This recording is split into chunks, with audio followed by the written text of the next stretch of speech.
I will go ahead and get started here.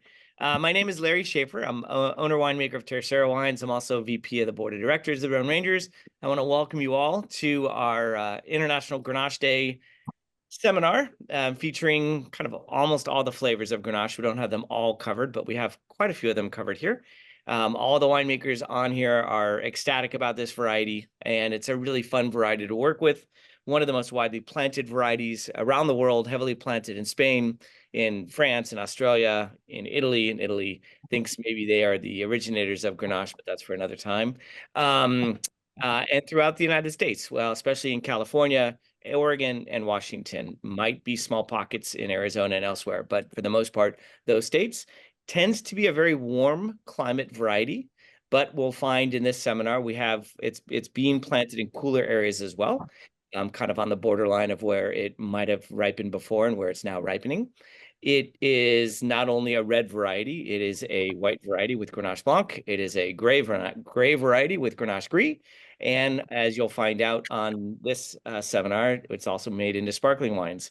We don't have dessert Grenaches covered here, but it's also made into a dessert wine elsewhere as well. So without much further ado, I'm going to go ahead and just kind of introduce each of the wines and each of the winemakers or winery owners one at a time. And we'll go ahead and talk about their wines. And we have 6 wines here.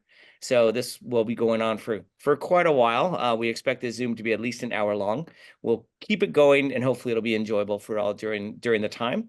If you have any questions, you can go ahead and ask them either in the Q&A or the chat section on Zoom. If you're on Facebook Live, you can go ahead and put something in there, and all of those will come to me, and I'll go ahead and make sure to ask the panelists those questions that you have. But without much further ado, I'm going to start with Chris Kern from PasoSecco. Chris is the owner of PasoSecco, and they are producing a sparkling Grenache Blanc, which is something that is relatively rare, something that we're now seeing a few of. And I opened mine a few minutes ago and spilled it all on the floor. Not all of it, but some of it. So, Chris, without further ado, please. Thank you, Larry. I am Chris Kern. I am the founder and vintner of PasoSecco. We are the best bubbles in Paso, the first and only Paso Robles winery doing Prosecco style bubbles utilizing Paso Robles fruit. As Larry mentioned, this is our flagship wine. We are probably the newest winery of all of them here. We just launched last November with our first vintage, which is our flagship sparkling Grenache Blanc, grapes sourced from here in Paso Robles, east side of Paso Robles, the Ojai Vineyards. We make this wine in the Charmat style, so we use the pressurized tank commonly used in the making of Proseccos in Italy. As I said, we're the only Paso Robles winery doing the Charmat process utilizing Paso grapes. Fantastic. So this is your first vintage. It is. That we're trying here. And tell us a little bit about what the residual sugar is, kind of what the methodology is as well. Yeah, it's an interesting wine. My winemaker, Elizabeth Stilson, and I actually, along with some of our investors, some other winemakers whose palates I trust, who have made sparkling before we made this wine, we actually did a blind tasting of 47 different sparkling wines, predominantly sparklings from Paso, but also some big box Prosecco brands as well. We had everybody rate the wines on a 5-point scale in about 5 different categories. We crunched those numbers, kind of came up with our own algorithm, pulled out the 6 wines that finished head and shoulders above everybody else, and then ran those wines through some laboratory testing to kind of come up with the guide rails to make this in the most crowd-pleasing style. So this is 14 grams of sugar per liter, which puts us right in the classic brut category. We actually did our dosage trials at 10, 12, and 14. And before I was convinced it was going to be 10, I wanted the driest wine possible. But when Elizabeth and I tried all 3, we looked at each other and we both agreed that 14 was right on the money to get that balance between the acidity, the tartness we want, but also bringing that fruit note up front. Fantastic. Well, it's definitely a sip by the pool or anytime sparkling. It's really enjoyable. Very, very fresh. Does not come across as sweet, but comes across as quite balanced. Yeah, we wanted that balance. We wanted a wine that obviously stood Great on its own, but could also be a fantastic base for sparkling wine cocktails, your French 75s, your Aperol spritzes, of course, mimosas and all varieties. But mostly we really wanted it just to taste great, to be the type of wine that, like you said, you can sit by the pool, take to the beach, just enjoy on a Tuesday. We really strive to be the everyday bubbles, and our $29 price point for this, I think, really reflects that. And why Grenache Blanc? You know, I've been such a fan of the Rhone Rangers for so long that when I made this wine, when I made the decision to start PasoSecco and make this wine, I really wanted to work with a Rhone varietal, a white Rhone varietal for our first vintage. We looked at a few others. I would have loved to have worked with Vermentino, also known as Roll, in the Rhone Valley, but there just wasn't enough of it for what we needed. Viognier can be a very tough grape to work with, especially on the sparkling side.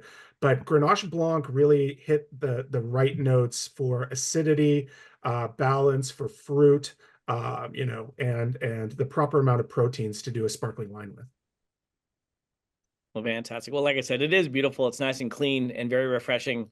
I know you're doing a couple of other sparklings this harvest, so it'll be fun to kind of track what happens and where you go from there.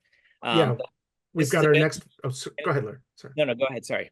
I was just going to say, you're right. We actually just brought in the Grenache Blanc for our second vintage of PasoSecco on the Friday before Labor Day. So that is fermenting as we speak. And like you mentioned, we're going to be doing a sparkling Cinsault rosé called Cinsault. That'll both of those wines will be released later this year, probably right around the middle of December, in time for the holidays.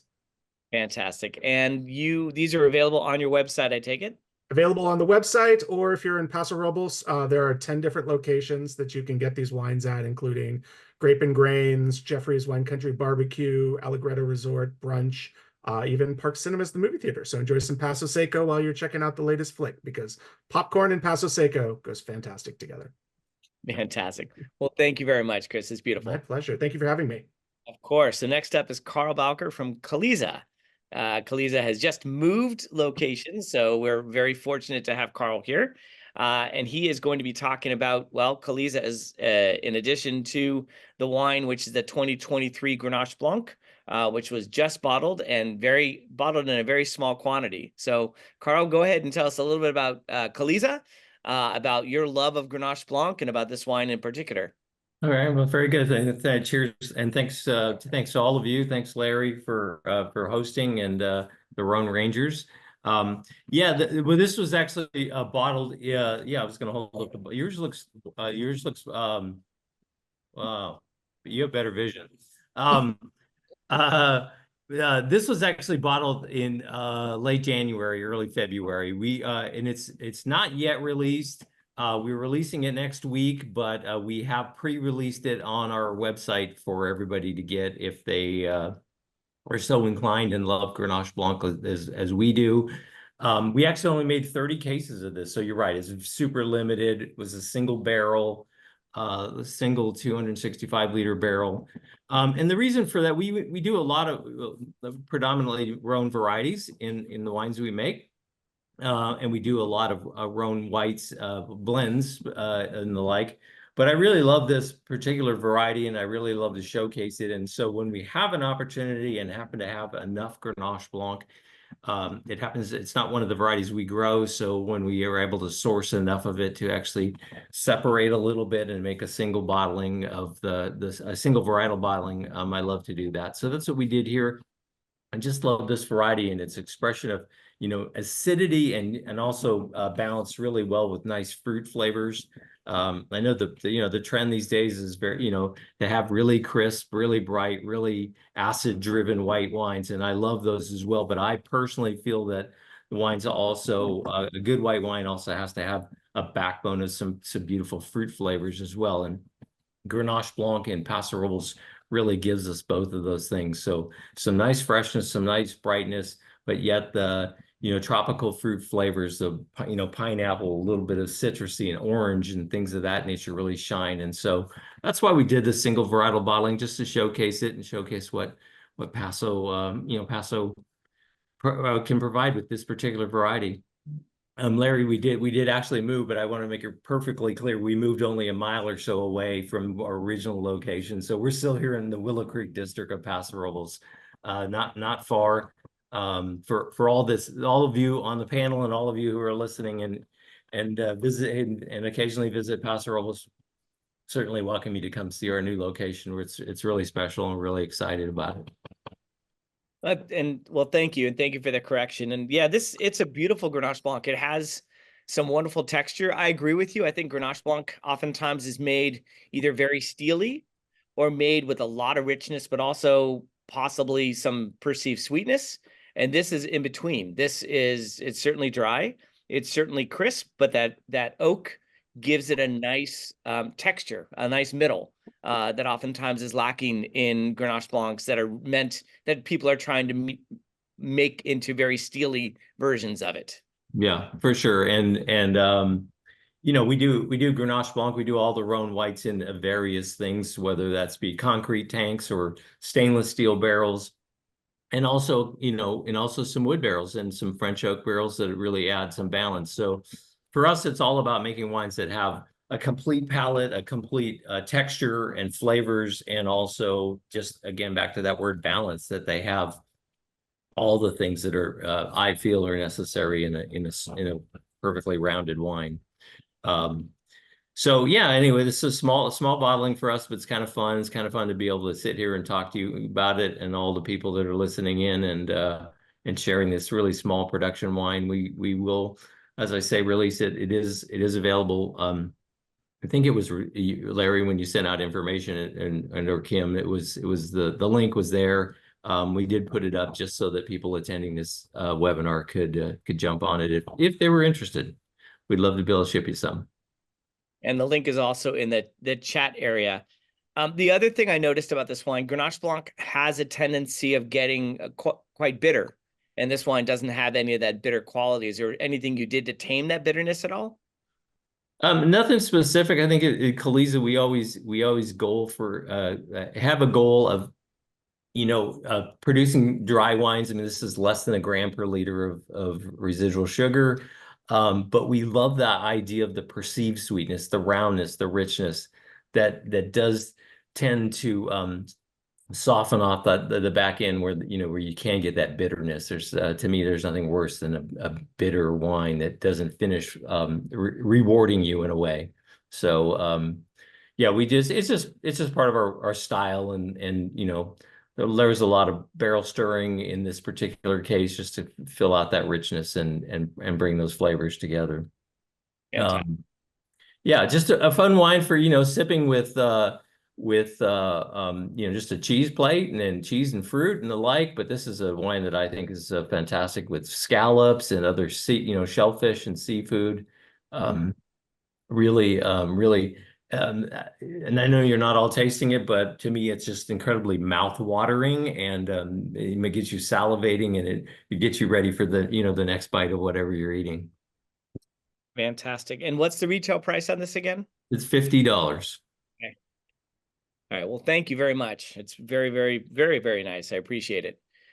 Christina Lopez is up next. Christina is with Acquiesce Winery in Lodi, and Christina is going to be talking about their 2023 rosé. So, Christina, you're up. Hey, Larry. Thanks for thinking of Acquiesce and putting together this great panel. Christina, I'm with Acquiesce Winery. I started here in 2021. We focus on Rhone varieties, but not just Rhone varieties, white Rhone varieties. So now we have about 9 Rhone varieties on property.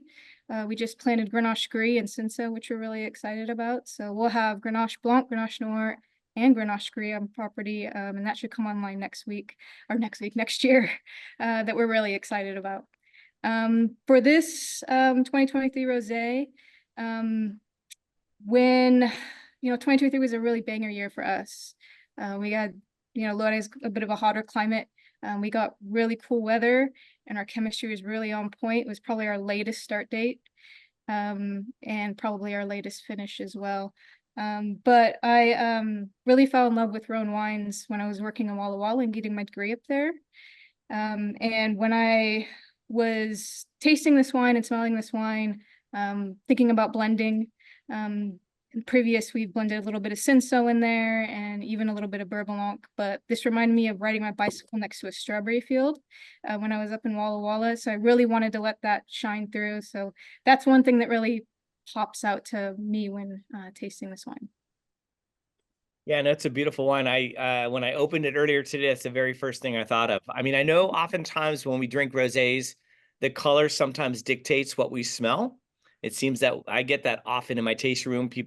I make a Mourvedre rosé that's incredibly light in color, and people are confused because they want to have a picture clue. But in this case, I mean, I got wild strawberries right from the get-go. Wild strawberries and a touch of herbs, which I just find really enticing. Yeah, one thing that's really consistent when we're making this wine is we always get watermelon in some form or another. In past years, it's been like watermelon, Jolly Rancher, but that herby element that you mentioned, I get watermelon and mint, like a watermelon mint salad coming off of it, but it really wanted to push that red. So I just kind of let it be, and it's 100% Grenache, so we didn't do any blending in the end. And was this direct to press or was it on the skins for a bit? Yeah, it's direct to press. And as you know, Grenache is hard to get some color out of. We are not set up we're a white wine winery, so we're not really set up to crush and destem and cold soak. So we do a portion direct to press, and then we take a little small portion and let ferment on skins for about a day or two. And then we add it back in there. So that's how we obtain color. Fantastic. And so what percentage is on the skins? Like 10% or? I think this one came out to be around 8. Okay. But it veers for between 8 and I think 15%. And then aged in stainless steel from there, or aged in a combination of different things? All in stainless steel. Yeah, we really want to keep that freshness. And what we've been playing with recently is lees. So we've done a little bit of lees stirring, and that's how we kind of add a little bit of that weight and complexity in the mid palate. We started that in 2021 with a little bit of lees stirring. So we're just using that tool to get a little bit more of a spherical palate. Just holding my glass up so people can see the color.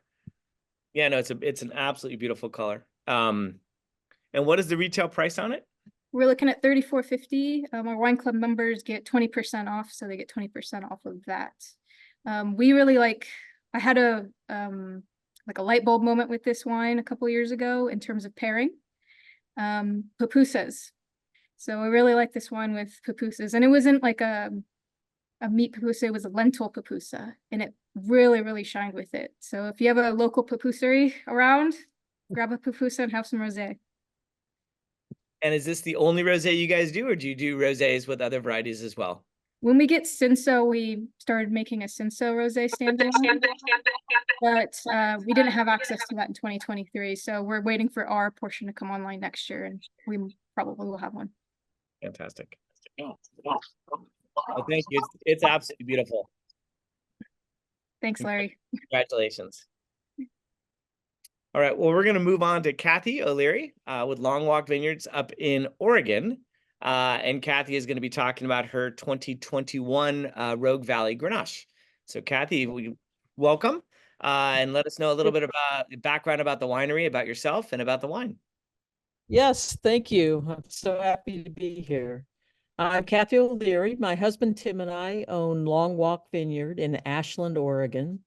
It's 50 acres, and it's a certified organic fruit growing enterprise that not only includes wine grapes, but also a number of tree fruits like cherries, apricots, peaches, apples, and pears. And we planted the grapes in 2002 to 2004. So the vines are all at this point 20 years old.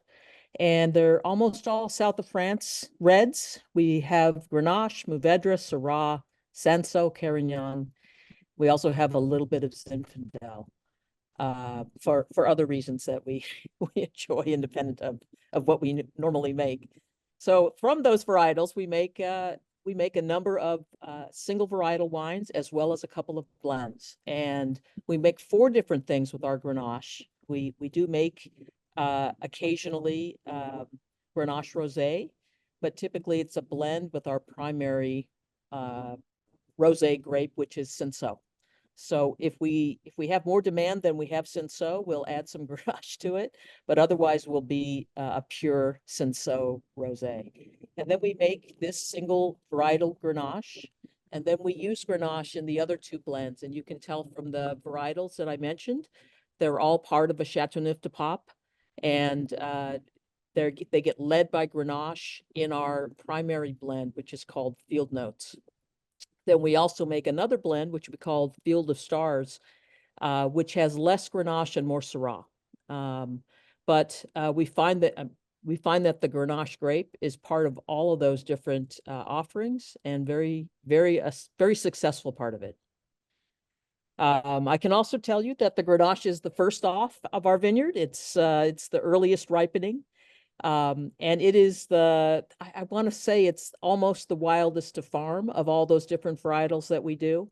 It's each year it is so indicative of the growing season, if you will, that you really have to manage what you see in the vineyard, because it's one year you're wrestling with way too much fruit, and even though you don't think you're going to get too much fruit, it has other ideas.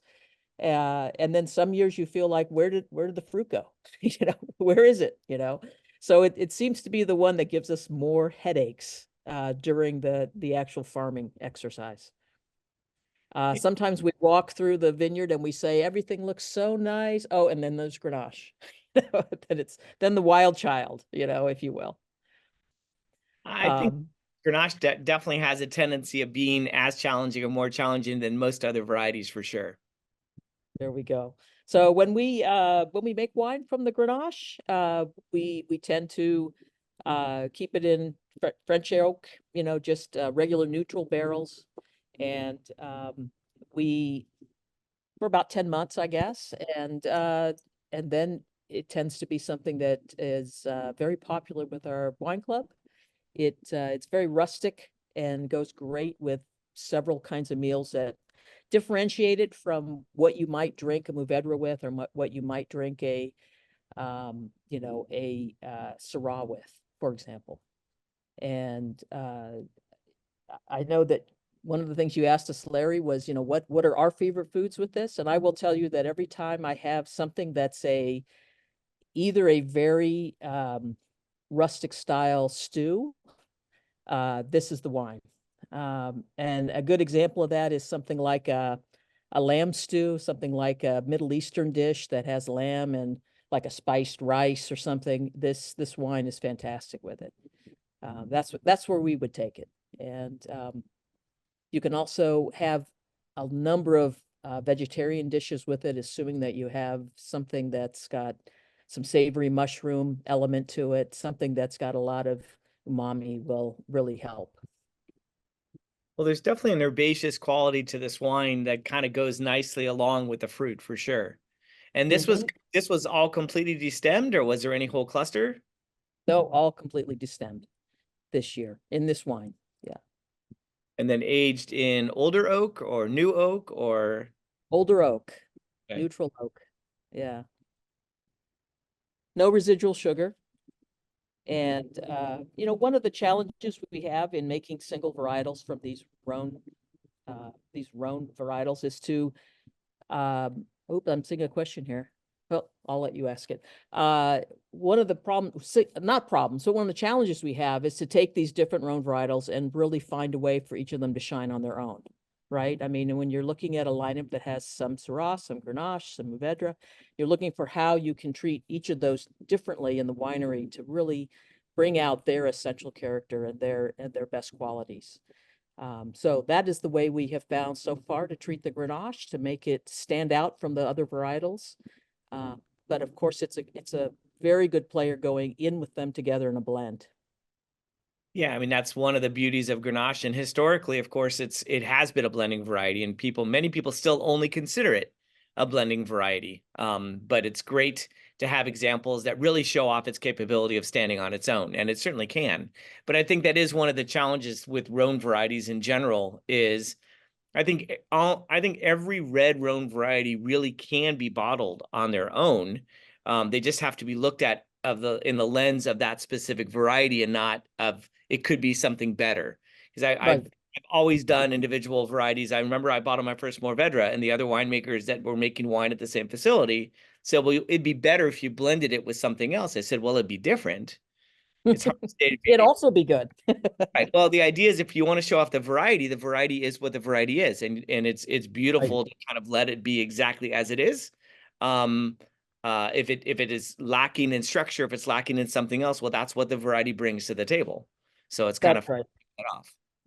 And that's where, that's where you spend time in the vineyard, trying to, enhance those qualities, trying to enhance the structure, trying to influence the quality of the grapes that are going into the blend so that it can be its best. And what is the retail price on this? This is a $35 retail. We only made 70 cases. Each year we decide how much should be the individual varietal and how much needs to be part of our blends, which are much larger volumes.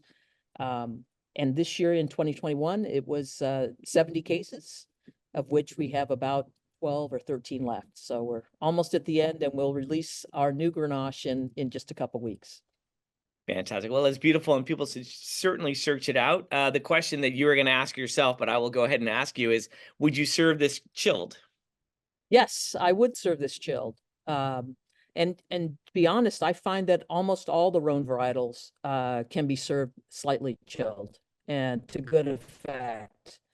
But this wine, for example, if you're having a dish that has some spice to it, a slight chill will take a little bit of that heat off, and I find it very refreshing. Fantastic. Well, and the one thing I'll note, not that this is a big issue when it comes to these wines, but the three different Grenaches, the alcohol levels are different on each of them. So this is the lowest of the three. It's at about 13.7%. Grenache is a variety that is very adaptable. It can make a beautiful wine at different alcohol levels. It's not that one alcohol level is best. It's going to show itself very differently at each of those, but yeah, it's absolutely beautiful. It has great structure, and it has a brightness to it. But like I said, the herbaceousness of it, the balance out that fruit, is really quite special. Well, thank you. You are very, very welcome. Well, thank you again very much. Thanks for joining us. And you do have a taste room that people can visit up in, is it in Ashland? Yes, it is. It's in Ashland, and I'm sitting at the tasting house right now. You can see the mountains in the background that are bordering that are south of Ashland and north of California.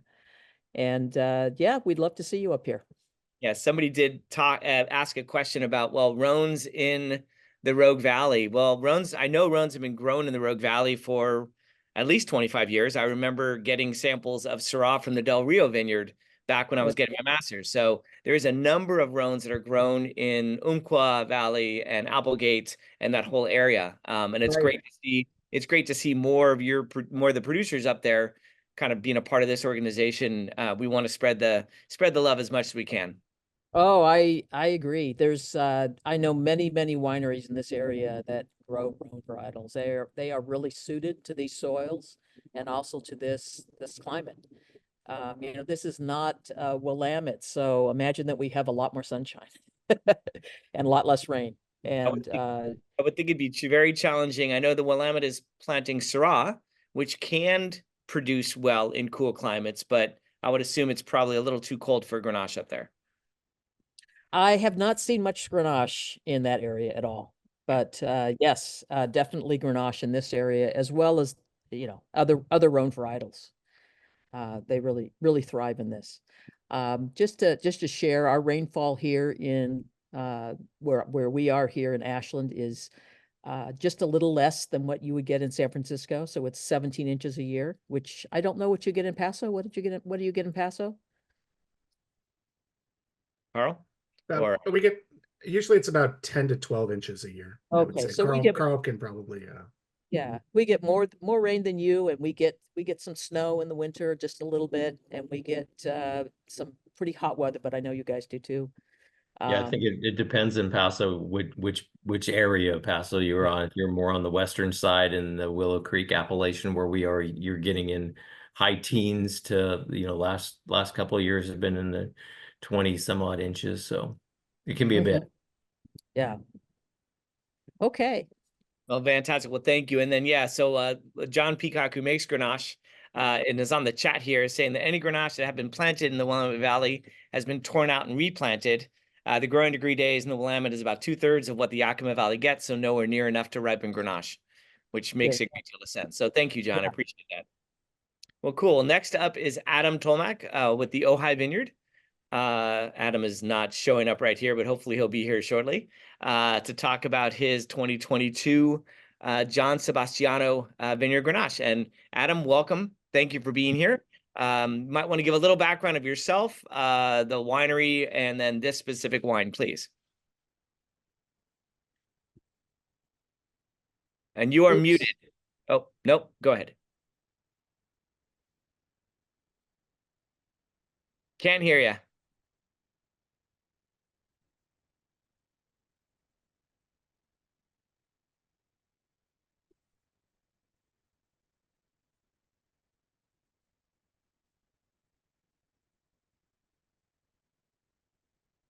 Can anyone hear Adam? Adam, No. I think his mic is not working. Your mic may not be working. I'm not sure.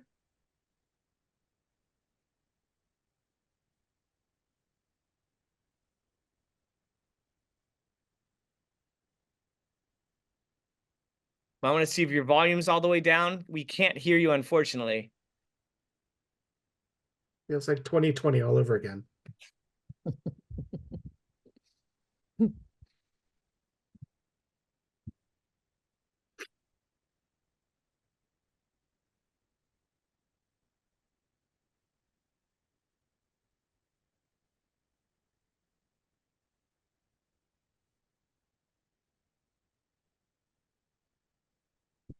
All right.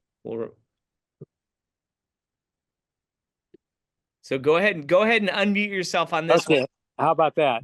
We are There we go. good to go, my Okay. friend. Sorry, I don't know. My laptop, I just couldn't get to work. I'm back on the telephone here. So the Ojai Vineyard. I originally planted a teeny little vineyard to Syrah and Sauvignon Blanc in here in Ojai in 1981, and that was sort of the beginning of the Ojai Vineyard. And then since then, we've gone through a few changes. We lost our little vineyard to Pierce's disease and then have since replanted. And currently, we purchase a large portion of our grapes and then produce a little bit ourselves. So we started with Grenache, a very long time ago. But this particular Grenache from John Sebastiano Vineyard, the first vintage was 2010, with the first vintage that John Sebastiano produced grapes. And it's located currently in the Santa Rita Hills, so a cool climate area. And it's really pretty much at its climatic extreme for Grenache. Grenache does need some heat. And so what we find here is really a completely different wine than most Grenaches. I mean, if you look, to France, to the Southern Rhone and to Châteauneuf-du-Pape. I mean, it's pretty warm, and the Grenache there gets very ripe. And but at John Sebastiano, it does not ripen until the very end of the season. The vines, at some point start to kind of fall apart, and then game's over. And so, depending on the year, that can be, good, what people would expect out of Grenache at 25 bricks or more. But many a year it falls lower than that. And so the alcohol content from, based on the grapes that we've gotten over the years, it's really been between 13 and 15.5. And this one I think is a real medium, around 14 and a half perhaps. And what's fundamentally different about Grenache from a cold climate is the acidity. I mean, there's a lot of freshness there. We never have even thoughts of adding any acid to these wines. And so there's a certain lightness of body. and freshness, at whatever alcohol that we were able to achieve. And we really pretty much wait as long as we can and then pick the grapes at that point.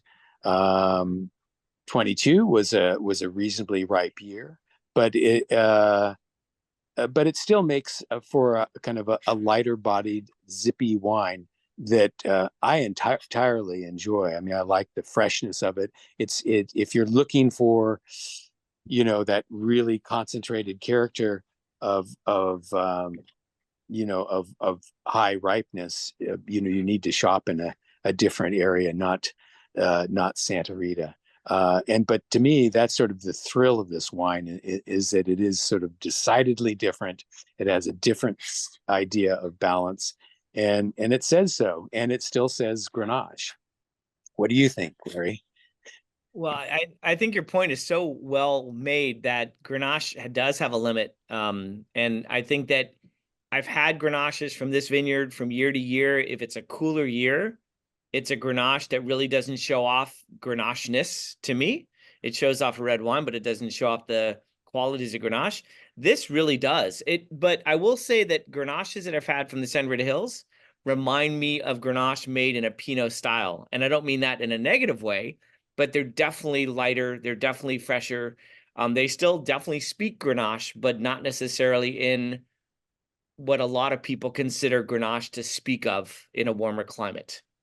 Right. Yeah. And the most extreme example that we made was the 2010, which was just a tiny crop of the first vintage at the vineyard. And I mean, it just was totally the end of the season, and the leaves had mostly fallen off, and we were at about 21 bricks and had astronomical acidity. The wine was pretty tough in its youth, but after, right about now, so what's that, 14 years, there's still, I mean, I'm going to disagree with you and say, I still think that there's a Grenache character there. There's sort of that delicious raspberry quality that you can get. And that there's nothing quite like it. Thankfully, we've got more ripeness than that in later vintages, because that one was something of an anomaly.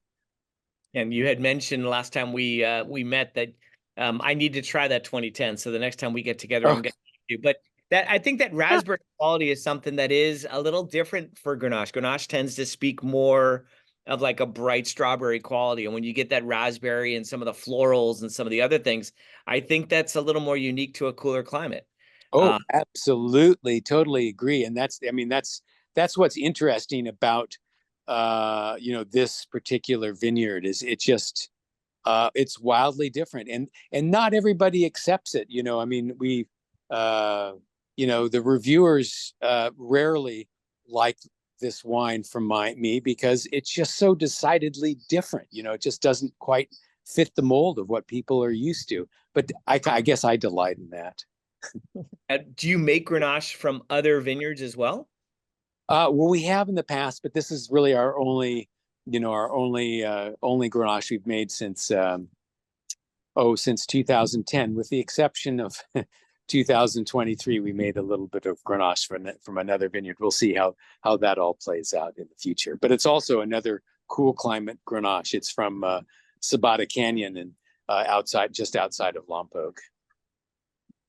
Yeah, no, it's the nose in this is quite mesmerizing. I really don't want to take my nose out of it, but you're right. The acid level is nice and high. It is a wonderful food wine. It definitely, Grenache has a tendency of being that it can be a bruiser of a wine where you want to serve it with barbecue, or you want to serve it with other things. This has a more delicate quality to it that I think makes it a very versatile wine. Yeah. I mean, I like to think so, but yeah, it doesn't work as a cocktail wine in particular, where a big, ripe, rich thing might be a little more pleasing to some folks. And what did you do any whole cluster on this? Yeah, winemaking. When I first started making them, they were all 100% destemmed. But then after a few years, I felt like something was missing. And so we've introduced between 25 and 35% whole cluster into the fermentation. It softens the acidity a little bit. It adds a different dimension texturally. And then I'm doing some other things too. So the wine is okay. It's fermented in open top fermenters. And then, gets punched down or pumped over. My predilection these days is pumping over, actually. And we're okay with fairly warm ferment, though with the whole clusters, it doesn't really ever get too crazy. Maybe to 90 degrees in the cap, but not too much more than that. Juice probably in the mid 80s. And then it's pressed off. And we are very concerned about the tannins. Grenache can be extremely tannic. And so it's not a really long time on the skins, 10 days to 2 weeks. And then we press it off and it goes into barrel. And so for the last few years, this wine included, this was a native yeast fermentation. No SO2 was added prior to fermentation at all.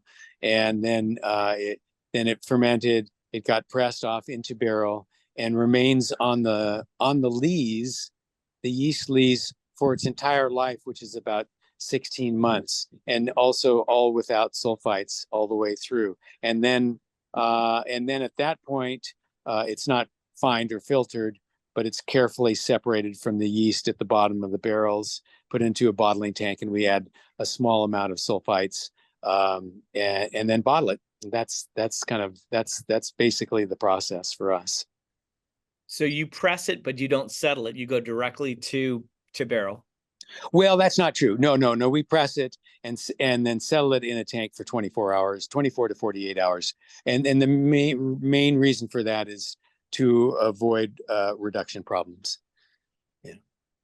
Okay. But that being said, typically the Grenache, because there's some whole cluster there, when it's pressed,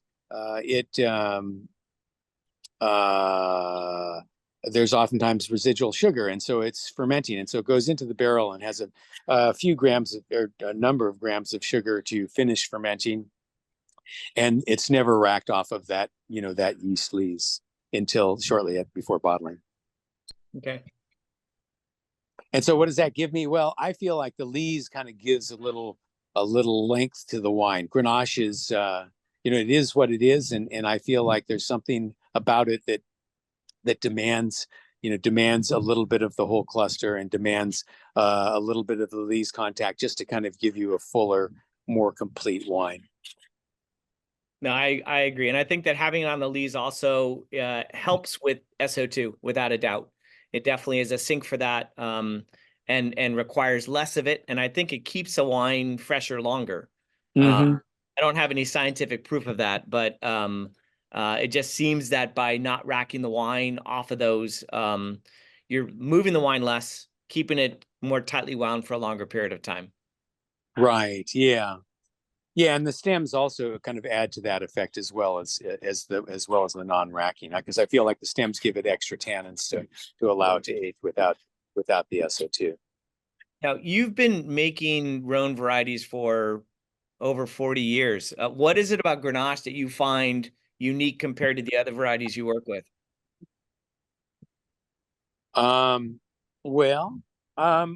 What's cool about Grenache is, to me, is that, there is some of the delicacy of Pinot Noir. I mean, you see that from some producers, in Chateauneuf, and the Southern Rhone, where, they can be very, forthright, but there are producers who make it in a slightly more delicate way.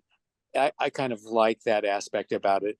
You can in a warmer climate, you can get the Grenache riper and then thus more like hardy. The fruit that I'm dealing with here just doesn't ever seem to have that hardiness. There's always a kind of a piercing freshness to it. And that's very distinctively different than, say, Syrah, which is always, so fruit filled and so dense. it acts in a completely different way in the cellar than Grenache does. And Grenache has been interesting because it's not, like Pinot Noir, it's not totally apparent how you should make this wine or how to make it into its best self. Pinot Noir is totally vexing, but I feel like Grenache is a little bit that way too. And that it's been a wonderful challenge working on, particularly on this vineyard, and the Grenache from it. Fantastic. Yeah, the longer I make wine, the more I realize that Pinot and Grenache are very similar, not in terms of descriptors, but in terms of the transparency of the variety. They really show a sense of place. They show a sense of vintage variation, and they show a sense of winemaker intent, more so than almost any other variety. You can't hide much. Everything you do is very noticeable. Right, in that way, a little bit like a white wine. Syrah is so hearty that it hides lots, and Mourvedre is so strong in personality. It is what it is. Well, the other thing I think that's beautiful about Grenache is that it doesn't require a lot or any new oak to really show off its innate qualities, as opposed to other types of varieties. Yeah, I mean, I would say that, I kind of feel that way about all the Rhone varieties, that they're better left without the wood. Now, Syrah can handle some, but sometimes I think that none is always better. Yep, I agree. Well, again, Adam, thank you very much for being a part of the panel. We all appreciate it. And whenever I have people like you on the panel, I need to thank you for doing what you've done for as long as you've done, because you've made it possible for us to all follow in your footsteps. So thank you. Sure, my pleasure. Yeah, this is the 42nd year of the Ojai Vineyard, so it's all fun. Fantastic. Well, we appreciate it. We certainly do. All right. Well, Sam, you are up next. So Sam Coturri with Winery 16600. So first of all, you got to explain what the name of the winery means. And then second of all, we'll get into the specific vineyard and the wine. So you're up, my friend. Well, how's it going, Larry? Thanks for organizing this and bringing together a celebration of Grenache and Grenache Day. It is the most important holiday of the year. I strongly believe that. Take the day off, drink Grenache all day long. Yeah, we have the it's our Auto Tet, but so there's sort of like two names going here. Let me there we go. Start with 16600 is my parents' address. Winery 16600, we started this almost 20 years ago now, 2005. But my dad has been a grape grower in Sonoma Valley all his life, since the 70s, and since the late 70s, pioneer in organic grape growing, particularly in the mountains of Sonoma Valley and Napa Valley. So farming organically for 40 years, 45 years now. But what we do with 16600 is we go to our favorite vineyards and our favorite varieties and make small lots, single vineyard wines. The idea is that they're as specific to a place as an address. So that's the address name. Also, my uncle had a winery with our last name, so we had to come up with something different. You know how that goes. So with 16600, we make mostly Rhones, make some Zinfandel, make some Cabernet, a lot of Rhone blends. With the farming company, Enterprise Vineyards, probably 65-75% of the 800 acres that we farm around Sonoma and Napa Valley. Vineyard management, other people's properties, but mostly it's Cabernet. Cabernet put me through college. I love Cabernet. At the end of the day, I'm drinking more Grenache and Syrah and Grenache Blanc and Grenache Rosé, and I need to get some of that Grenache Prosecco, PasoSecco. And with the 16600, with the Auto Tet, the idea is, to pursue the upper echelon of Sonoma and Napa wine, in the same way that the Cabernet producers that we farm for do, but doing it with this favorite variety of ours, with Grenache. So it began as a collaboration between my dad and the late great Philippe Combi, the god of Grenache. He came to California sort of with three projects in mind. The Zinfandel blend he made with Justin Smith down in Saxum. He wanted to make Pinot Noir. He teamed up with Adam Lee up here in Sonoma, and we made a Grenache. Actually, we made 3 Grenaches for Adutet. So it's 2 heads, my dad and Philippe, the 2 PCs. And what we do is we go to 2 different vineyards that we farm: the Rossi Ranch, which is this wine, and Oakville Ranch in Napa, and we pick Grenache. We vinify it as identically as we possibly can to Philippe's very intense and specific protocols. Bring it up in the same barrels, and bottle it at the same time, and try and capture the differences between the 2 vineyards. And one things that we love about Grenache is how readily it expresses the site that it's grown in. So that's what we do with this one. The winemaking, like I said, is super intensive, and very different than we do for 16600. In a 16600, again, we're farmers first. My uncle made natural wine before natural wine was a thing. We're sort of somewhere in the middle in that whole world. Try and make fairly hands-off wine for 16600. For Adutet, we follow Isabelle Gassier now and Philippe Combi's protocols to a T. Delistage instead of punch downs or pump overs. A 7 to 10 day cold soak once we've picked the fruit, and then sort of it's almost opposite to the Ojai Vineyard Grenache in every way we possibly could. The alcohol is high because we're in Sonoma and it's a warm site.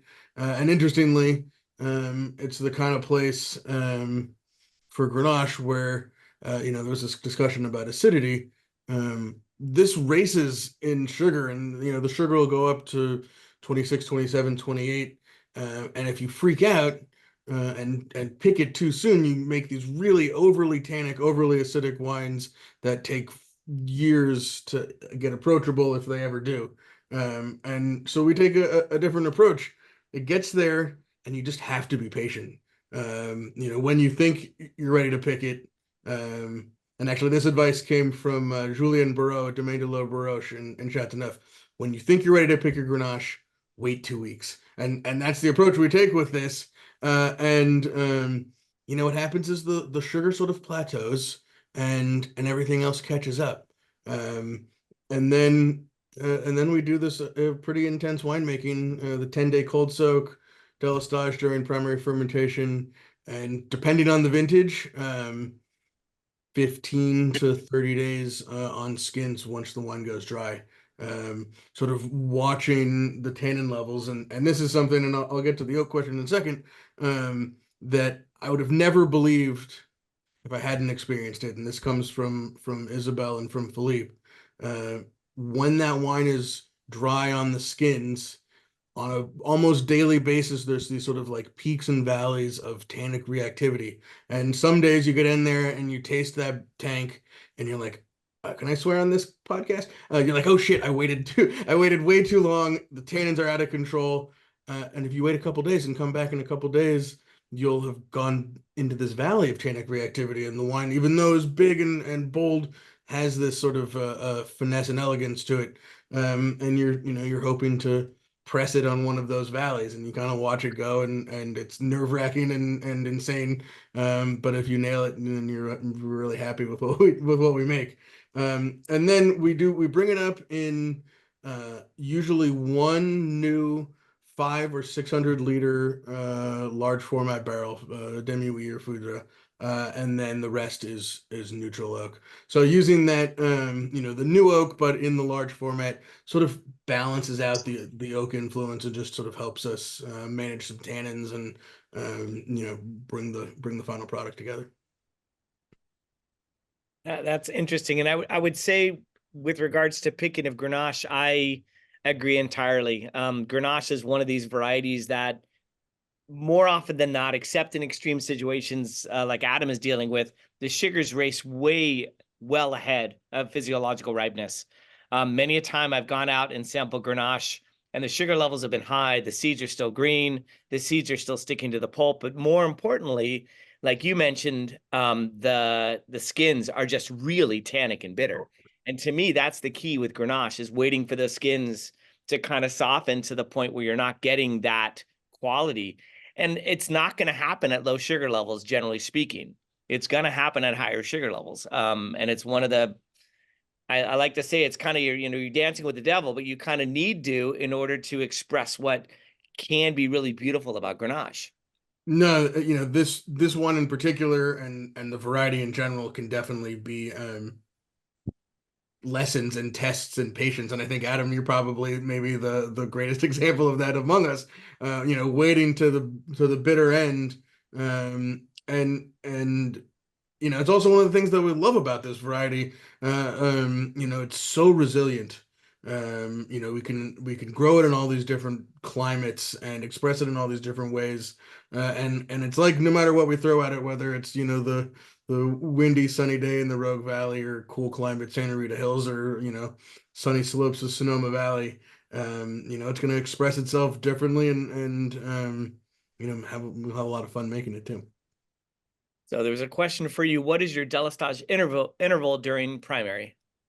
Isabel likes to keep us on our toes and experiment with different things, depending on the protocol. I'm trying to remember how we did it in 21.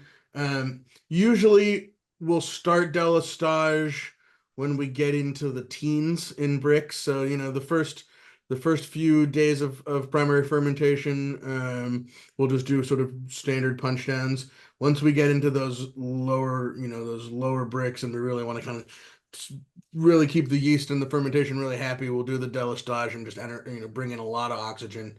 And we'll probably do that every day, 4 hours or so off the skins, for about a week, and then slow it down as the fermentation slows down, and then usually do 1 or 2 at the very end, just to sort of finish it off. And then once it goes dry, then we just kind of keep the cap wet and leave it alone as much as possible. And with délestage, just to clarify for those who don't know what that is, Yes. You're removing all of the liquid from a tank, putting it into another tank, and then going ahead and pumping it back over the top. It is highly winery infrastructure intensive, and we make our wine in a custom crush facility. So thank God, we make wine with a bunch of interesting sort of lower alcohol natural wine guys. So by the time mid-October rolls around, they're all in barrel, and we have all these tanks to play with to do all this délestage, because it's definitely taxes the resources and patience of our friends over at Magnolia Wine Services. Shout out. But again, when we're pushing the boundaries of this variety in the way that we are with ripeness and extraction, being able to sort of balance that off with really highly oxygen rich wine, fermentation and winemaking is super important. Again, to keep those tannins in balance, and keep the richness and the texture, and actually bring out some of those more subtle and more elegant flavors.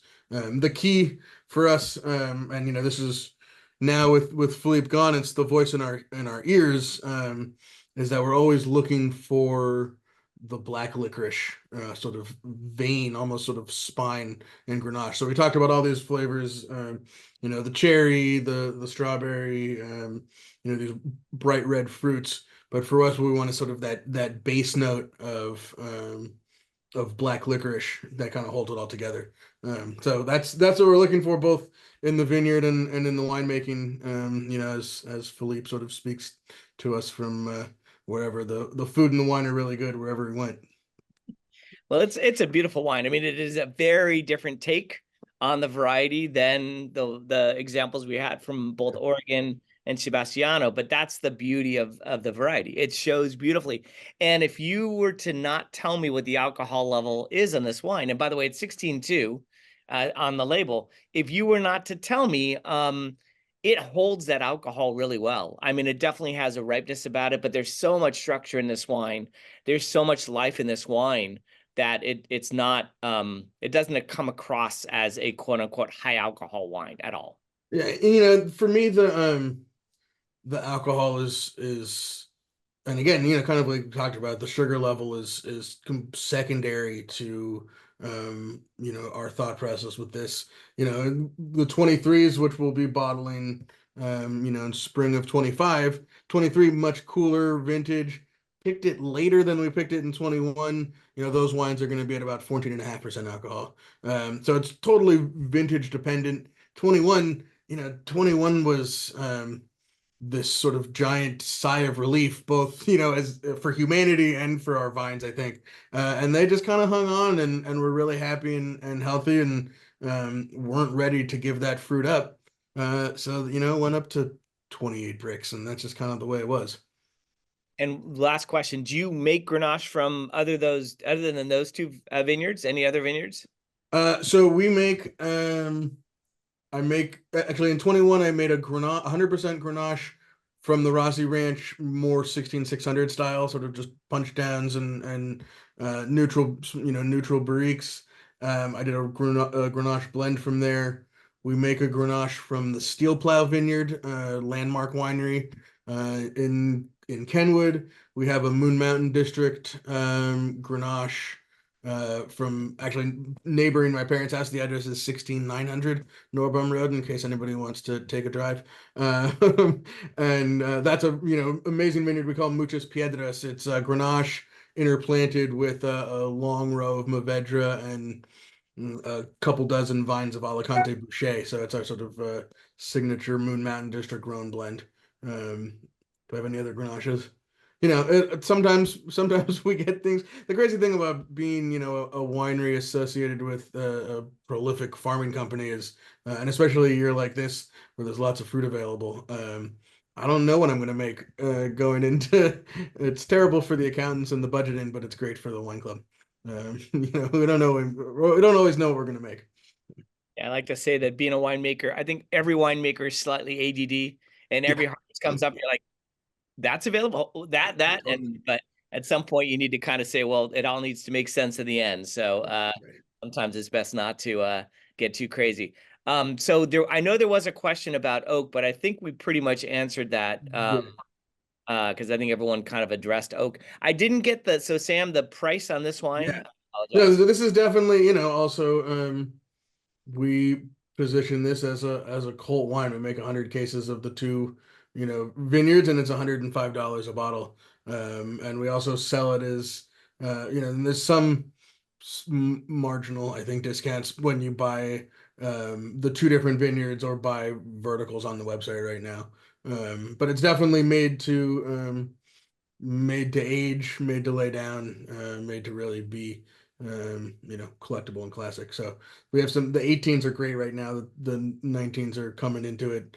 21 still, as you know, Larry, you got a new glass. It's taken it's ready, but it's taken all day to get there. So this wine has definitely got a long life ahead of it. I'll be enjoying it for the next 3-4 days, I'm sure. And then Adam, I forgot to ask the retail price on your Grenache as well. Sorry. Oh, you are muted again. You got to unmute yourself. How's that? That's better. Okay, yeah, $42. Okay. Hey, and there, so Sam, that was great. The description of what you do and how you do it is really totally fascinated. Thank you. You're welcome. It's it's been such a learning experience for all of us, and including the people at the wineries that we work at. Trying to follow these, the very specific and very French protocol that Philippe and now Isabel send our way, and everything's a little bit different, and we try our best and learn a lot in the process. Yeah, I mean, Philippe's wines are pretty amazing wines. They're incredible. So there was a question about Grenache Blanc. And does anyone else in Europe make a wine that is predominantly Grenache Blanc? I know there's plenty of Spanish producers who make 100% Grenache Blancs. There most likely are some in Languedoc, and there might be some in the Rhone that do 100% Grenache Blancs. It is generally a blending variety in Châteauneuf, but there might be some. I don't know if any of you are aware of any specifics. I know Baroche has a 100% Claret Blanche. that they call pure white as a red label, but there's no Grenache that I know of. Grenache Blanc. Yeah, as I said, I know that there's a number of them from Spain. If you're interested, Garnacha Blanca would be what you'd be looking for. So somebody is saying Trinity. I'm not sure if Jennifer is saying Trinity as in 100% Grenache Blanc from Europe. But I'm sorry, I'm just reading the chat as we're going. Oh, okay. That's local. So yeah, there's I mean, a number of producers in California, Oregon, Washington, certainly make 100% Grenache Blancs. It has become, I think, in my neck of the woods, a woman named Kern from Kern Winery has been kind of a leader in that. No relation. Yeah, no relation. But starting to make Grenache Blancs back in the early 2000s, and Grenache Blanc is certainly a variety that a lot of people do as a standalone, but it also, just like with Grenache, it tends to be a blending variety. It tends to work really well with others. In this country, Grenache Blanc tends to have more acid, I think, than oftentimes it has in the Rhone. And so it works really well with Roussanne and Marsanne to kind of balance out the richness that those varieties bring to the table. So any questions that you guys have amongst each other? And then I see that Tribute to Grace also makes a sparkling Grenache Blanc. I do know that there's a handful of other sparkling Grenache Blancs. I know at the Rhone Rangers tasting in February. Yeah, I can put a shout out for Acquiesce, who does an amazing sparkling Grenache Blanc. I have had theirs, Method Traditionnel. It is delicious. Yep. That's great. Yeah, we Sue started out, her first vines were Grenache Blanc. And she decided, what the hell, why not make a sparkling Grenache Blanc? But then once we planted Picpoul, we made a Picpoul sparkling. We do make a rosé sparkling. We just made a claret sparkling as well. But in 23, we brought it around and made another Grenache Blanc sparkling. So it's really versatile, really important in our blends, and we do a standalone as well. Fantastic. Well, cool. I think we've pretty much used up our time. So I want to thank all of you panelists for not only the wines you provided, but also the conversation and the kind of inside information in terms of what you do and why you do it. It's really a pleasure to be a part of this group. So thank you all. Thank all of the people who attended. I really appreciate it. And we will have our next Zoom in December, where we'll be dealing with kind of hardy reds and hardy whites for the winter. So a lot of other Rhone Ranger events coming up. Make sure to stay in touch with us, join the Rhone Rangers mailing list, and stay on top of what's going on. So thank you all very much. Really do appreciate it. Happy Grenache Day. Cheers, everybody. Thank you for joining us. Cheers, Happy everybody. Grenache Day.